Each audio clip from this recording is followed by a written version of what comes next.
what is that thoughtless state of mind? Because for me, it's difficult for me because I feel that thoughtless state of, because everybody thinks that's the correct way. I understand thought of thoughts is not good for meditation or spirituality, but what is this? Is there a misconception about that thoughtless state of mind? There is a certain kind of misconception, and it is also true. So we will visit that one after the other. Okay.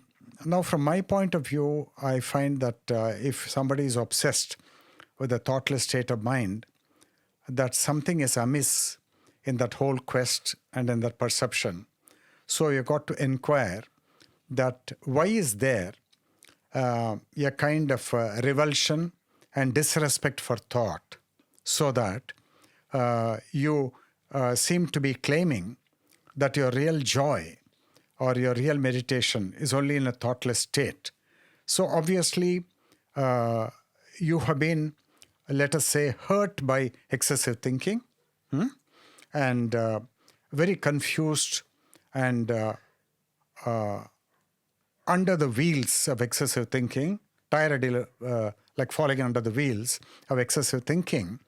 And you subscribe to the idea that thought is a menace and that thought should be completely banished from your life.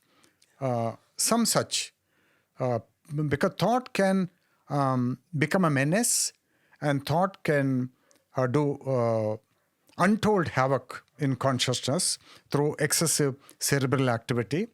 And if you're a victim of all of that, you've faced all of that, then you might make a hypothesis that the real spiritual life is only when there is no thought.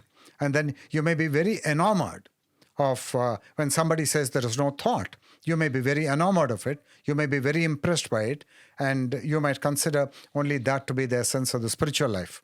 So that is one thing. But in the life of certain mystics, like the world teacher Sri Krishnamurti and some other people who may have had exceptional Kundalini experiences, it may happen that for a shorter or a longer period, thought may be absent. But just because for a shorter or a longer period, thought is absent, it does not mean that that spot where thought is absent is your Kailas, and that is where you need to go. Nothing like that. It happened to a certain mystic.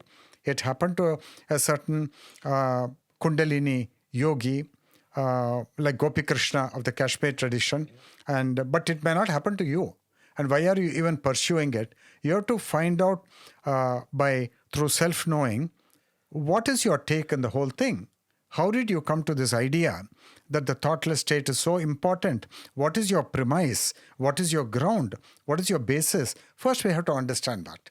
Because for thought and awareness to coexist together, there has to be a beautiful harmony and a balance. It's that balance which is more important, and not the extreme postulate that thought should be completely absent.